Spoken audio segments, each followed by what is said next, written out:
Welcome to another edition of the Gray Area. This is Ask Isaiah presentation of the Gray Area. We have just finished watching the Los Angeles Lakers defeat the Memphis Grizzlies 121 to 118 in a barn burner. The Memphis Grizzlies and the Los Angeles Lakers are coming off the play-in last year. The Memphis Grizzlies played their way into the eighth seed, while the Lakers had to defeat the Warriors to solidify their seventh seed. Both teams defeated the Warriors, knocked the Warriors out of playoff contention. But coming into this regular season, both teams had different expectations. Obviously, the Lakers, when they added Russell Westbrook, you bring Carmelo Anthony in, and you team them up with already LeBron James and Anthony Davis, along with other big names like Dwight Howard coming back to the Lakers. You bring some other names as well, Malik Monk, Trevor Ariza, Kendrick Nunn, all these new additions. The expectations for the Lakers is championship. For Memphis, they're trying to continue to build on their playoff resume. They went to the playoffs last year, lost in 5 games to the Utah Jazz, but they're a young team. They're trying to build on that potential and become one of those perennial playoff performers. They're led by John Morant, Jaren Jackson Jr., and so many other young pieces that are very, very hungry, and they look to prove that every time they come out on the floor. Now, this particular game versus the Lakers was important for the Lakers because they come into this game 0-2. Both games, the Lakers were favored to win. The first game, they blew their lead, which they left for the majority of the game going into the fourth quarter. Golden State was able to hang around hitting the three-point shot, and the three-point shot has been an issue for the Lakers so far through the first 3 games, but particularly the first game for the Warriors. When you think about the Warriors, think about Steph Curry, the greatest three-point shooter ever. He was off. He only had 19 points. He was 4 of 18 from the floor. He just couldn't get it going. But Jordan Poole had it going. DeMar Lee had it going. And so many other Warriors were able to find three-point shots off of second chance opportunities, and the Lakers just weren't able to keep up with what the Warriors had going. When we go back to that particular game, it was 121 to 114. The Warriors outscored the Lakers by 9 in the fourth, 38 to 29. And I mentioned Steph Curry's bad shooting, but they were able to get, again, great three-point shooting from other pieces, which really, in all totality, is what ended up killing the Lakers. Overall, the Warriors shot 14 of 39 from three, and the Lakers, on the other hand, couldn't keep up with the Warriors in terms of the rebounding, the second chance opportunities for the Warriors, the offensive rebounds for the Warriors. They had 9 offensive rebounds, 41 defensive rebounds. And for the Lakers, they have 5 offensive rebounds, 40 rebounds. But again, the second half is where we saw the Warriors really take that jump and keep the pressure on the Lakers, hang around just enough to steal the game late. Now, the second game that the Lakers played against Phoenix on Friday night, the score isn't indicative of how bad they were blown out. They were down by as many as 27 points. LeBron and the Lakers had no answer for the Suns whatsoever. Chris Paul just played them like a yo-yo the entire game. The score in the end was 110 to 101, but the Suns completely outclassed the Lakers.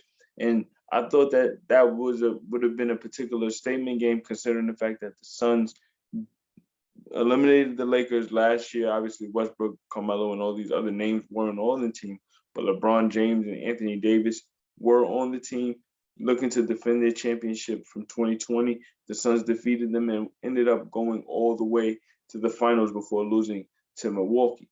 The Suns came out with a sense of urgency. They played that way, and in the process, I thought, put the Lakers on notice that if they thought that they were going to coast their way to a potential finals matchup, it wouldn't be the case. And I thought Frank Vogel would have to adjust his rotations and figure out how to help Russell Westbrook in particular adjust to this new situation. LeBron James is already LeBron James. Anthony Davis is already Anthony Davis. But when you bring in a ball dominant player like Westbrook, he has to figure out how to incorporate himself in a different way because LeBron James constantly has the ball. You have to feature Anthony Davis as a scorer in the post, and then you have to also look to um, give LeBron the ball to set up others as well because he's a player that not only uh, is ball dominant, but he makes decisions as a scorer in setting up others. So that adjustment for Westbrook has been a growing pain for this team, and it shows. He's not shooting well, which historically he's never really shot the ball well. But one thing that he's always been able to have is the basketball and build rhythm. This game tonight for Memphis, he came out, still hadn't shot the ball well, but he got assists. He was able to build a rhythm by getting assists. He had 8 assists in the first quarter. He ended with 9 assists for the first half, and I thought that set the tone for the team offensively. And when we see Westbrook finding DeAndre Jordan in the paint, finding Dwight Howard in the paint, that makes it a lot easier for them. It encourages them to be active defensively. I felt like tonight the Lakers, while they did give up 118 points, that's not from lack of effort, more so of how skilled uh, Memphis is, and they're led by John Morant, the 30-year point guard, who is just phenomenal in all aspects, especially when it comes to attacking. And when he gets into the paint, it sets up his teammates in ways that you can't really quantify. He had 40 points tonight. If not for a missed free throw at the end of the game, he potentially could have sent the game into overtime, which I thought, based on the energy and how they were able to find 3-point shots, especially off second chance points, they probably would have stole this game from the Lakers. But one thing the Lakers did get tonight to help them swing the game, outside of I mentioned Westbrook's ability to set others up tonight. Anthony Davis was spectacular, especially when it came to finishing at the rim. He's been struggling at the free throw line this season, and going back to last year. It's been up and down. Last year he shot 74%. This year he's not shot well from the free throw line. You go back to the first game against Golden State, he shot 2 of 7 from the free throw line. But tonight he was 5 of 7. He had huge free throws down the stretch, and that's what the Lakers needed. Tonight, more pressing than anything, though, the Lakers got a tremendous contribution from Carmelo Anthony. He was able to work his way to 9th all-time, passing the late, great Moses Malone in all-time scoring. And Carmelo being a professional scorer his entire career, as he elevates up these all-time lists, you're seeing and really recognizing how well he is at performing his craft. When it comes to putting that ball in the basket, he's there. His 24 points tonight was essential to complementing LeBron James and Anthony Davis specifically in carrying the Lakers offense. He knocked down the three ball. I said 24 points. Carmelo actually had 28 points. I want to correct myself. 28 points tonight for Carmelo, which was tremendous. His 28 came a long way to complement Anthony Davis's 22 points. LeBron had 19 points, 6 rebounds, 6 assists.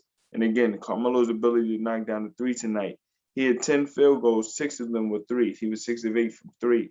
He set the tone for the team from 3. LeBron 4 of 9. Malik Monk 2 of 3. And Malik Monk played a huge role, especially down the stretch as Frank Vogel has adjusted his rotation. I don't know if it'll go a long way throughout the season, but specifically, he started to take Dwight Howard out. He started to take DeAndre Jordan out down the stretch and really shore up the rotation to match up against Memphis, a fast team, a team that likes to run. You want to put more speed and dynamic players on the floor that can compete. Now, it didn't stop Memphis from putting the ball in the basket, But what it did was allow for the Lakers to get out and run when Memphis did miss, and that allowed for them to get some early offense. They still struggle with turnovers. A lot of that has to do with Westbrook. Westbrook tonight with 9 turnovers. But again, Westbrook, in terms of playmaking, set the tone for the team, especially in that first half, and it just permeated all the way through. Now, I want to also speak to Rondo not playing as many minutes tonight. Tonight, Rondo didn't play. Avery Bradley only played 2 minutes. I thought that Avery Bradley played good minutes in game 1, but he struggled in game 2. He didn't make any shots. He didn't give any assists, any rebounds, any steals. He didn't do anything of value in terms of the stat sheet in 21 minutes played in game 2. Again, Vogel showing his rotation. Ryan Kelly played. Ryan Kelly provided spacing when it comes to shooting, and then he also was very, very scrappy defensively. He's not the best defensive stopper, but he definitely played a role in how the Lakers were able to play defense. One of the things that I saw that the Lakers are still struggling with is second chance points. Tonight, Memphis got every single thing they wanted when it came to second chance points.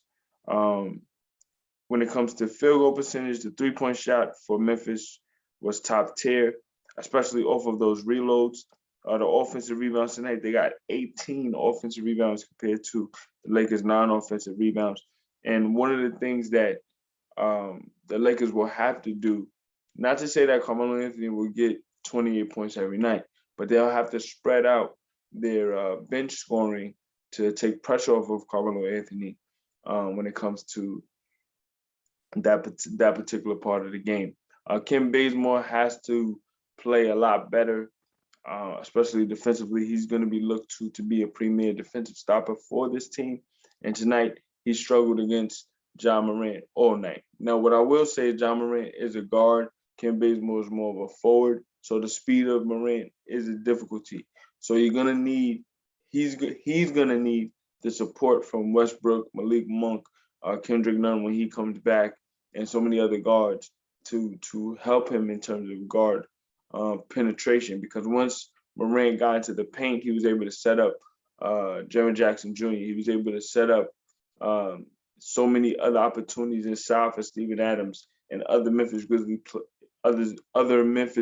players like Xavier Tillman and things like that, and players like that. So I think that the Lakers, they'll have to figure out how they're going to assist Bazemore when it comes to defending perimeter players. And when you get the misses, they have to figure out how to corral those rebounds. DeAndre Jordan was brought in to shore up the interior. Dwight Howard was brought back to shore up the interior. You have Anthony Davis, who made some spectacular defensive plays. But again, the defensive anchor can't all be placed on Davis. It has to be a team effort collectively. So I think that this particular 6-game stretch coming up for the Lakers will be important. They're going to be playing teams like the Houston Rockets, the San Antonio Spurs, the Cleveland Cavaliers. This next week, they're going to be on the road. So, but those particular teams, in terms of talent level and where they're going to be long term in terms of the season, won't be where the Lakers will be expected to be. So those games will be where the Lakers can work on building good habits.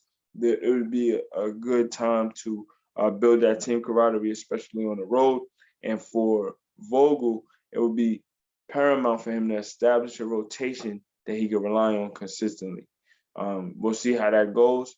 It will take some time. Again, you can't panic over an 0-2 stretch, especially considering that this is a new team, but you don't want to let anything slip too long, because in this league, once teams start to build confidence against you, it comes back to haunt you. But again, the Lakers were able to survive. They got their first win of the season, and that's a good thing.